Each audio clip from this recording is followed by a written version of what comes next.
बाळ दोस्तों, Shri Swaminarayan high school sector 23 Gandhinagar YouTube channel में आपनु स्वागत करूँ छूँ। बीए पटेल। आज आपणे पाठ 4 सामाजिक भूगोल इतिहास में आपणे भारतनी राष्ट्रीय चळवळ विषे जाणीशुं। प्रथम पाठ में अंग्रेजों आगमन बाद भारत में राजकीय खटपटो वधी अने आंतरिक भारतनी नबळाईनो लाभ उठावीने अंग्रेजोए ईस्ट इंडिया कंपनी 1757 में बंगाळानो पेसारो करी अने 100 वर्षना गाळानी अंदर भारत पर आधिपत्य जमावी दीधुं। એટલે ભારતમાં એક પણ પ્રદેશ રહેવા દીધો નથી સ્વતંત્ર, અને એને આ રીતે હવે દેશમાં મજબૂત વહીવટ માળખું ધીરે ધીરે વિકાસ કરવા માટે અંગ્રેજોને ભારતના સમાન કાયદા અને સમાન વહીવટ માટે બ્રિટિશ પ્રણાલિકા પ્રમાણે ન્યાયતંત્ર અમલમાં મૂક્યું। એટલે અંગ્રેજોએ બ્રિટિશ પ્રણાલિકા એટલે ત્યાંના કાયદા પ્રમાણે ભારતમાં હવે કાયદાનો અમલ કરવામાં આવ્યો અને વધારે ને વધારે ભારતના ભોગે ઇંગ્લેન્ડ સમૃદ્ધ બને એવું આર્થિક શોષણની શરૂઆત થઈ। એના માટે પ્રથમ હવે આપણે સંગ્રામની શરૂઆત જોઈએ કે ભારતની અંદર હવે સંગ્રામો કેવી રીતે શરૂઆત થયા, એ ચળવળો કેવી રીતે થઈ। તો એમાં પહેલો જ અહીં પ્રશ્ન છે 1857 સંગ્રામ શરૂઆત, અને બીજો એમાં છે નિષ્ફળતાના કારણો। બે પ્રશ્ન પણ અગત્યના છે મિત્રો। તો 1857 સંગ્રામની અંદર સૌ પ્રથમ ભારતની લશ્કરી ટુકડીમાં એમફિલ્ડ રાઇફલ લશ્કરમાં દાખલ કરવામાં આવી અને એ નીતિ જ જવાબદાર હતી। એટલે સંગ્રામની અંદર સૌ પ્રથમ એ એમફિલ્ડ રાઇફલ ફોડતા પહેલાં એ ગાય અને ડુક્કરની ચરબીમાંથી બનાવેલી, ગાય એ હિન્દુ માટે પવિત્ર છે અને ડુક્કર એ મુસ્લિમ માટે પવિત્ર છે, અને એ ગોળીમાં બંદૂકમાં મૂકતા પહેલાં ગોળીના પળ ઉપર આ ચરબીનું બનાવેલું હતું, અને એ પળ મોઢેથી તોડી અને બંદૂકમાં મૂકી અને આ રીતે ધર્મ ભ્રષ્ટ કરવાનું કાવતરું એ અંગ્રેજોનું હતું। અને આ ભારતની બટાલિયનને આ રીતે ધર્મ ભ્રષ્ટ કરવા માટે સૌ પ્રથમ આ એમફિલ્ડ રાઇફલ દાખલ કરવામાં આવી। એમાં 19મી બટાલિયનની અંદર મંગળ પાંડે એનો જોરદાર વિરોધ કર્યો, છતાં પણ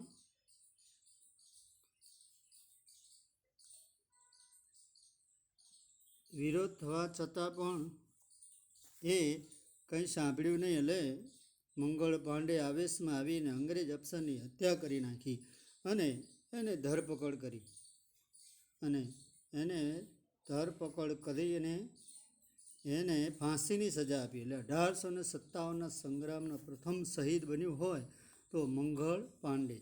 ખાલી જગ્યા ટૂંકો સવાલ પણ પૂછાય છે મિત્રો। એટલે 1857 સંગ્રામનો પ્રથમ શહીદ બન્યા મંગળ પાંડે। એ આ ઉપરાંત સંગ્રામની અંદર ઘણા બધા નાના મોટાઓ, નાના સાહેબ તાત્યા ટોપે, રાજા કુંવર સિંહ, રાણી લક્ષ્મીબાઈ જેવા અનેક, હવે એના માટે સંગ્રામમાં આવા નેતાઓ હોવા છતાં પણ હવે નિષ્ફળતા કેમ મળી?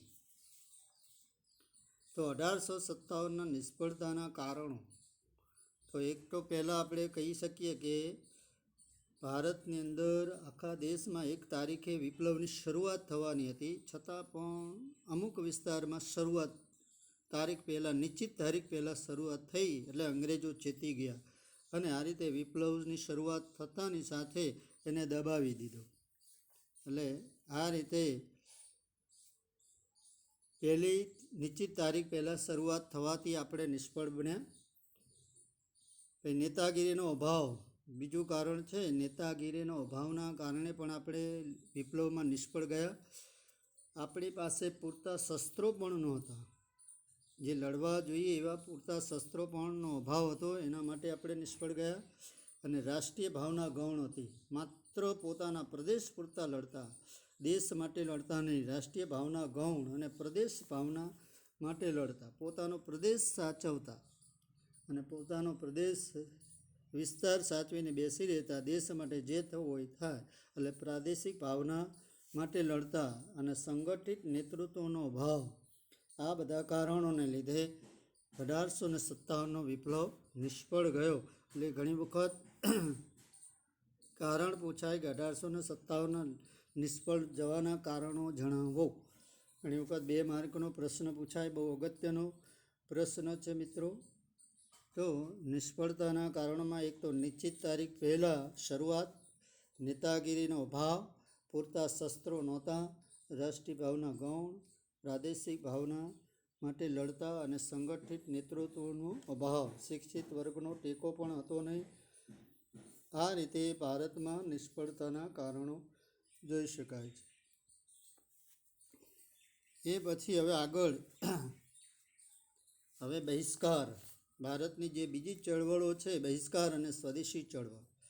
હવે બહિષ્કારમાં બંગભંગનું આંદોલન પણ કહેવામાં આવે છે. 1905માં બંગભંગનું આંદોલનની શરૂઆત થઈ.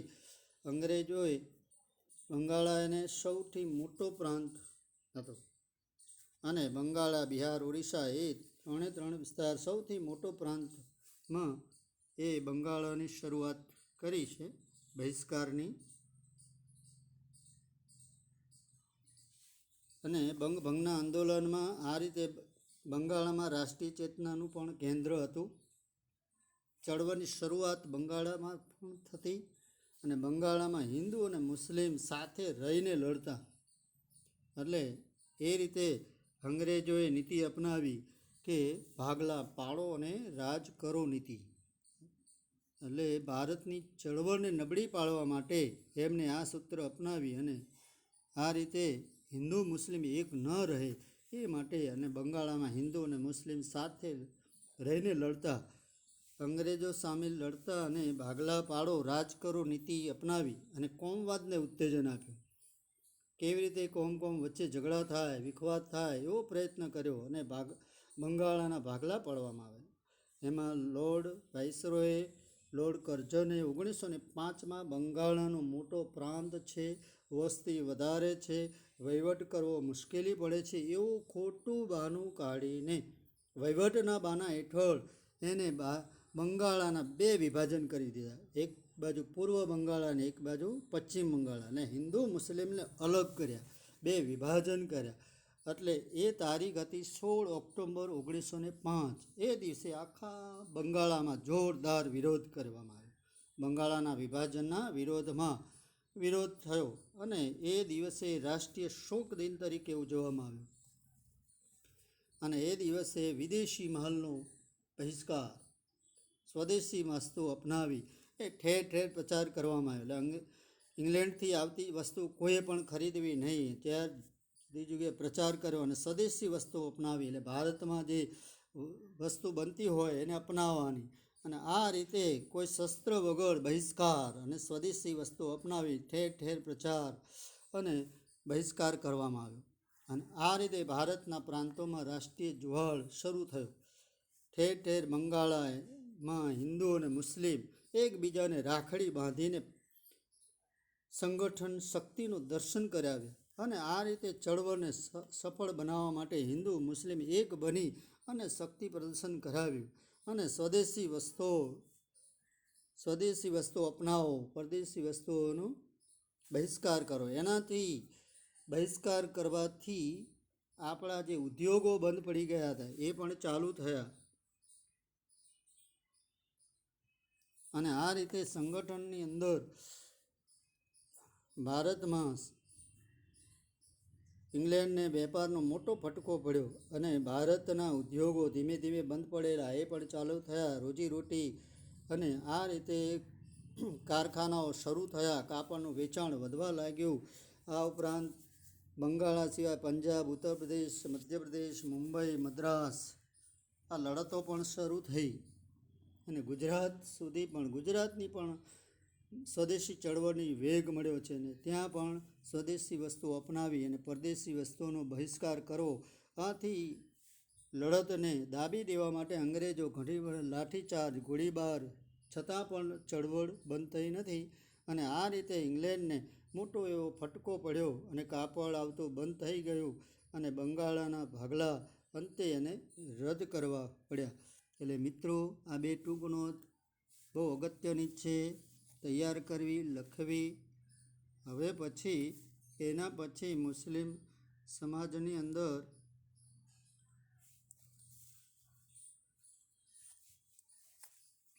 આગળ હવે જોઈએ કે મુસ્લિમ લીગની સ્થાપના કરવામાં આવી. એમાં હિન્દુ અને મુસ્લિમ એક ન રહેવા જોઈએ. હિન્દુ અને મુસ્લિમ વચ્ચે વૈમનસ્ય ઊભો કરવા માંગતા હતા અંગ્રેજો, અને હિન્દના રાષ્ટ્રને કચડી નાખવાની યોજના દાખલ કરવામાં આવી. અને રાષ્ટ્રીય ચળવળને તાકાત વધી ગઈ હતી એ નબળી પાડવા માટે અંગ્રેજોએ મુસ્લિમ લીગની સ્થાપના કરવા માટે એમને મોટા વર્ગના, ઉપલા વર્ગના મુસ્લિમને અલગ મતાધિકાર મેળવવાની અને અલગ મંડળો બનાવવાની માગણી કરવા માટે એક જૂથને તૈયાર કરવામાં આવ્યું. અને આ રીતે મુસ્લિમનો એક જૂથને સમજાવ્યા અને એમાં અંગ્રેજો સફળ પણ બન્યા. અને 1906માં આગાખાનના નેતૃત્વ હેઠળ ઢાકાના નવાબ અને વાર્ષિક અધિવેશનના દિવસે જ મુસ્લિમ લીગનું અધિવેશન ગોઠવાયું. અને આ રચના મુસ્લિમની નહીં પણ મિલ્ટોની હતી, અંગ્રેજોની હતી. એ મુસ્લિમ કોમવાદને પિતા તરીકે પણ ઓળખવામાં આવે છે. પાકિસ્તાનના સાચા